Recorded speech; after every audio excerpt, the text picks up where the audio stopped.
This time check is brought to you by Bygone, the #1 insect spray brand in the Philippines.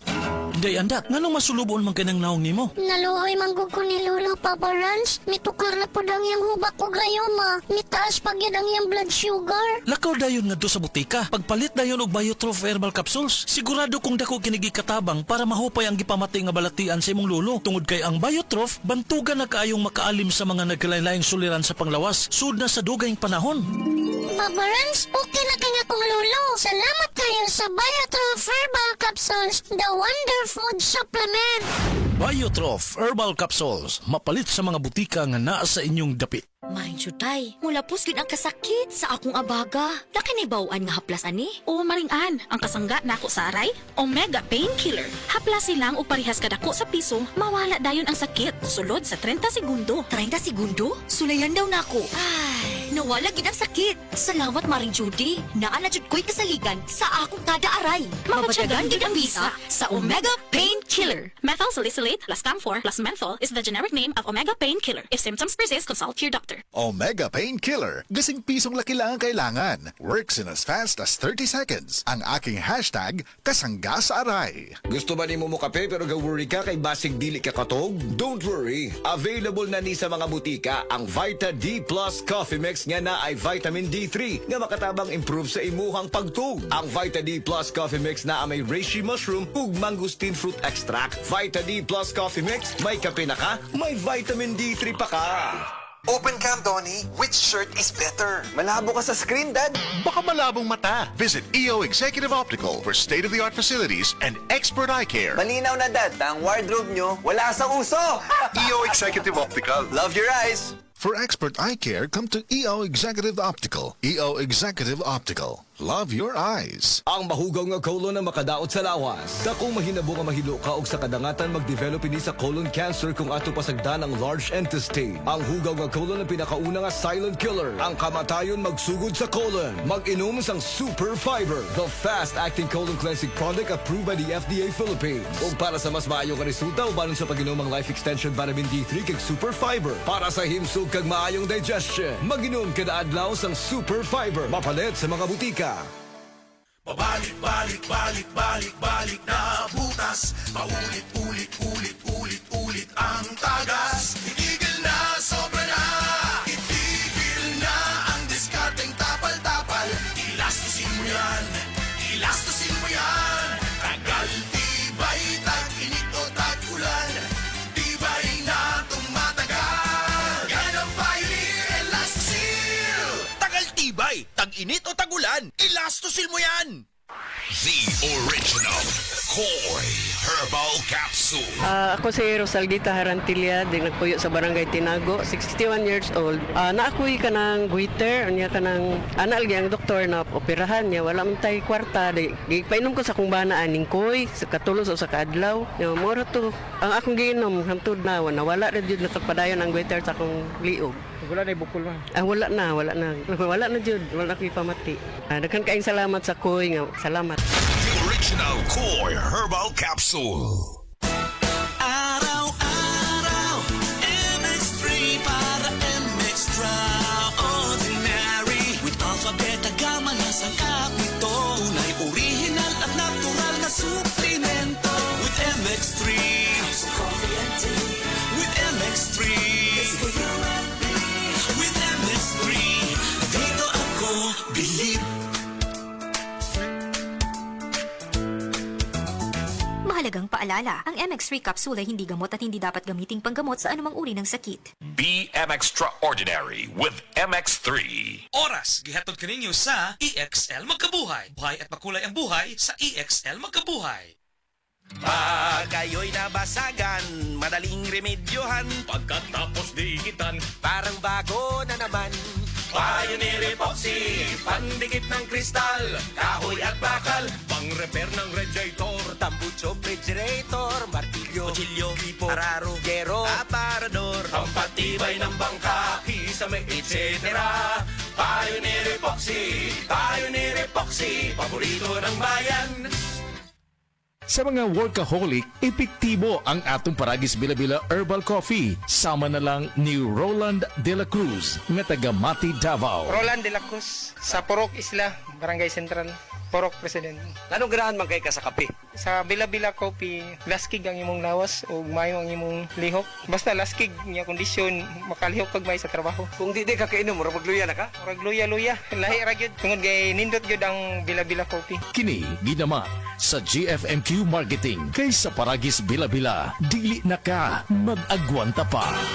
Ako si Radyoman Benzi Tanghian, kining balita hatod kanato sa Paragis Bila-Bila Herbal Capsule na ilhan isip herbal nga kapsula nga makatabang og daghang benepisyo sa kalawasan. Mao kini ang all-in-one nga herbal. Makahatag og kaayuhan sa ato ang mga selula sa lawas, makatarong sa nindot nga flow og limpyuhan ang imuhang dugo nga modagkayday sa ato ang kasing-kasing. Ug karon sa atong balita. Human sa katapusang adlaw sa filing sa Statement of Contributions and Expenditures kon susi, niadtong pitsa 11 karong bulana, 92 di ay ka mga kandidato ang wala makaduso sa ilahang nga susi kini base sa taho sa Comelec Cebu Province. Ang 92 ka mga kandidato wala pa mahibaw-i kung pila ni ini ang napildi o pila ni ini ang nakadaog sa milabayng eleksyon. Sumala ni Attorney Francisco Pobe, ang Regional Director sa Comelec dinhi sa Region 7, nga ang lokal nga mga opisina dili na modawat sa ulahi nga mga kandidato nga wala makaduso sa ilahang nga susi. Gipasabot ni Pobe nang importante ang pag-file sa susi aron mapakita nila ang liquidation sa ilahang nga nagasto sulod sa ilang pagpangampan niya napildi man o nakadaog. Dugang niya nga ang wala pagsumiter sa susi nakalapas kini sa Comelec Resolution number 9991 nga adunay tukmang silot. Giklaro ni Pube nga ang mga kandidato nga nakalapas niini kung ugaling nakadaog sila sa piniliay, posible nga dili sila makalingkod. Og kadto nga mga napildi sa eleksyon nga wala makasumiter silang susi, posible nga dili sila makadagan sa sunod nga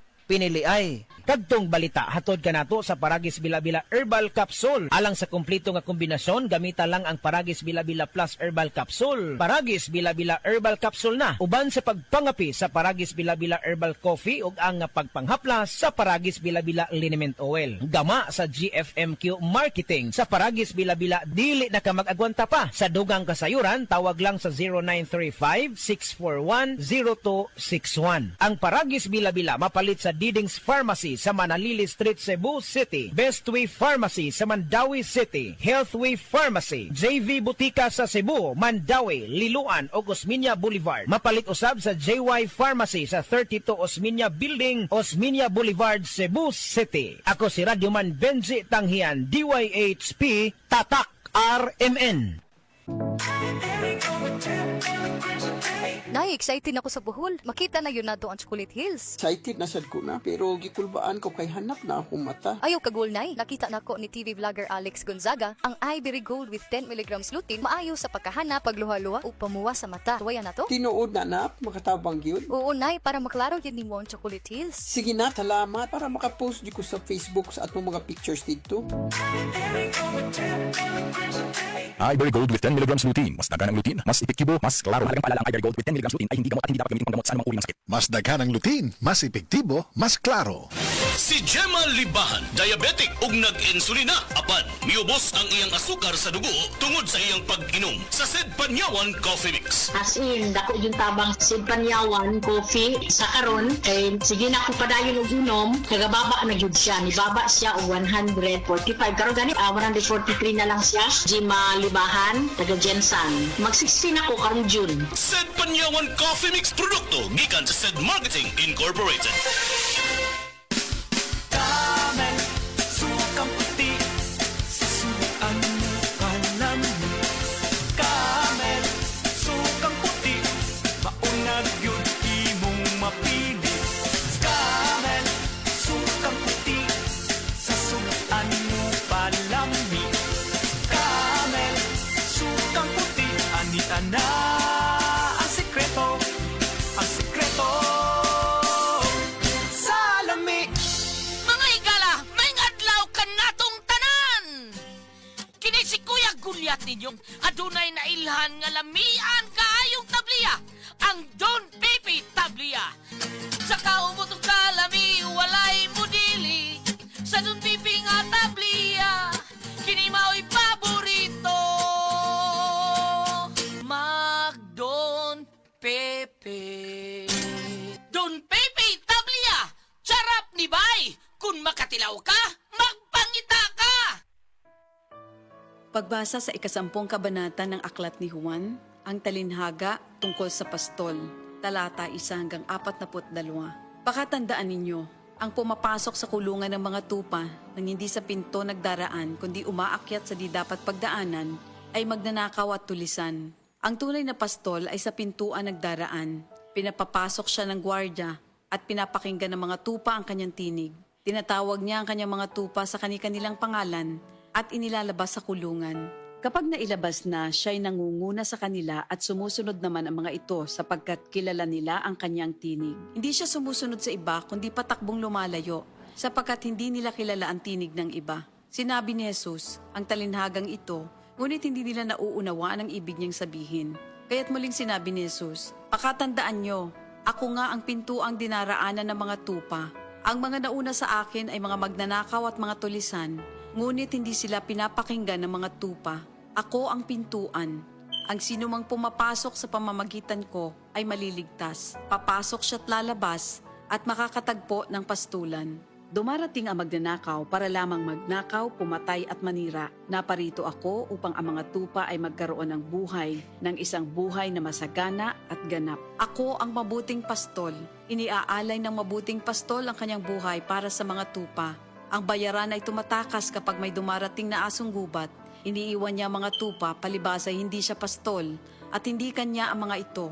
Kaya't sinusunggaban ng asong gubat ang mga ito at binubulabog. Tumatakas siya, palibasa'y bayaran lamang, at walang malasakit sa mga tupa. Ako nga ang mabuting pastol, kung paanong kilala ko ng Ama at siya kilala ko, gayon din naman, kilala ko ang aking mga tupa at ako'y kilala nila. At iniaalay ko ang aking buhay para sa aking mga tupa. Mayroon akong iba pang mga tupa na wala pa sa kulungang ito. Kinakailangan sila'y ipasok ko rin at papakinggan naman nila ang aking tinig. Sa gayon magiging isa na lamang ang kawan at isa ang pastol. Dahil dito'y minamahal ako ng Ama, sapagkat iniaalay ko ang aking buhay, upang ito'y kunin kong muli. Walang makakakuha ng aking buhay, kusa ko itong ibinibigay. Mayroon akong kapangyarihang ibigay ito at kuning muli. Ito ang utos na tinanggap ko sa aking Ama. Dahil sa mga pananalitang ito, hindi na naman nagkaisa ng palagay ang mga Hudyo. Marami sa kanila nagsabi, talaga sinasapian na ito ng demonyo at nababaliw. Bakit ba kayo nakikinig sa kanya? Sinabi naman ng iba, hindi nakakapagsalita ng gano'n ng isang sinasapian ng demonyo. Nakakapagpagaling ba ng bulag ang demonyo? Taglamig na noon at kasalukuyang ipinagdiriwang sa Jerusalem ang pista ng pagtatalaga ng templo. At habang naglalakad si Jesus sa templo, sa portiko ni Solomon, pinaligiran siya ng mga Hudyo at sinabi sa kanya, hanggang kailan mo ba kami ilalagay sa alanganin? Kung ikaw nga ang Kristo, sabihin mo na ng tuwiran. At sumagot si Jesus, sinabi ko na sa inyo, ngunit ayaw ninyong maniwala. Ang mga ginagawa ko sa pangalan ng aking Ama ay nagpapatotoo tungkol sa akin. Ngunit ayaw niyong maniwala sapagkat hindi kayo kabilang sa aking mga tupa. Nakikinig sa akin ng aking mga tupa. Nakikilala ko sila. Sumusunod sila sa akin. Binibigyan ko sila ng buhay na walang hanggan. Kailan may hindi sila mapapahamak at hindi sila maaagaw sa akin inuman. Ang aking Ama na siyang nagbigay sa kanila, sa akin, ay lalong dakila sa lahat at hindi sila maaagaw ninuman sa aking Ama. Ako at ang Ama ay iisa. Ang mga pinuno ng mga Hudyo muling dumampot ng bato upang batuhin siya. Kaya't sinabi sa kanila ni Jesus, marami akong mabubuting gawang ipinakita sa inyo mula sa Ama. Alin ba sa mga ito ang dahilan at ako'y inyong gustong batuhin? Sumagot ang mga pinuno ng mga Hudyo, hindi dahil sa mabubuting gawa kaya ka namin babatuhin, kundi dahil sa paglapastangan mo sa Diyos, sapagkat nagpapanggap kang Diyos, bagamat tao ka lamang. Tumugon si Jesus, di ba nasusulat sa inyong kautusan? Sinabi ko, mga Diyos kayo. Mga Diyos ang tawag ng kautusan sa mga pinagkatiwalaan ng salita ng Diyos at hindi maaaring ipawalang bisa ang sinasabi ng kasulatan. Ako'y pinili at isinugo ng Ama. Paano ninyo ngayon masasabing nilalapastangan ko ang Diyos? Dahil sa sinasabi kong ako ang anak ng Diyos? Kung hindi ko ginagawa ang mga ipinapagawa ng aking Ama, huwag niyo akong paniwalaan. Ngunit kung ang ginagawa ko ay ang mga ito, paniwalaan ninyo ang aking mga gawa kung ayaw ninyong maniwala sa akin. Sa gayon matitiyak ninyong nasa akin ang Ama at ako'y nasa Kanya. Kaya tinangka naman nilang dakwin si Jesus, ngunit siya'y nakaalis. Muling pumunta si Jesus sa ibayo ng Jordan sa pook na dating pinagbautismohan ni Juan. Habang naroroon siya'y maraming lumalapit sa kanya. Sinasabi nila, si Juan ay walang ginawang himala, ngunit totoo ang lahat ng sinabi niya tungkol sa taong ito. At doon, maraming sumampalataya kay Jesus. Ito ang salita ng Diyos. Prostate cancer, ang delikado ug mamatay ni nga sakit nga cancer sa mga lalaki. Mag Life Extension Vitamin D3 na mo. Rekomendado sa mga medical doctors. Aprobado sa FDA Philippines ug FDA USA. Suklan nato ang prostate cancer. Mapalit sa mga butika. Ayaw si Piata pagpaminaw sa balitang yutahon sa Sieti, ang inyong mga kabukiran, inyong kaugmaon, ang among focus, kaugalingong yuta para sa bukas na masagana. Dinhilang sa balitang yutahon sa Sieti, matag Sabado alas 5 sa hapon hangtod sa alas 5:30 sa hapon, makita usab sa DYHPR Limen Cebu Facebook page. Para sa uban pang updates, i-like, follow ug share ang official DAR Facebook, Instagram ug YouTube accounts nga @DarGovPH Official sa Facebook DAR 7 Central Visayas o sa official DAR website www.dar.gov.ph.com. Hatod ka ninyo sa Department of Agrarian Reform. Igala, nakakape na ka? Kaya mo na baka nga nibalik na ug available na sa mga butika ang imong paborito nga pinakauna nga kape nga na ay vitamin D3, reishi mushroom ug kaning mangosteen fruit extract? Kini ang Vita D Plus Coffee Mix, ang kape nga para sa ikamayong lawas nimo. Vita D Plus Coffee Mix, may kape na ka? Na ay vitamin D3 pa ka.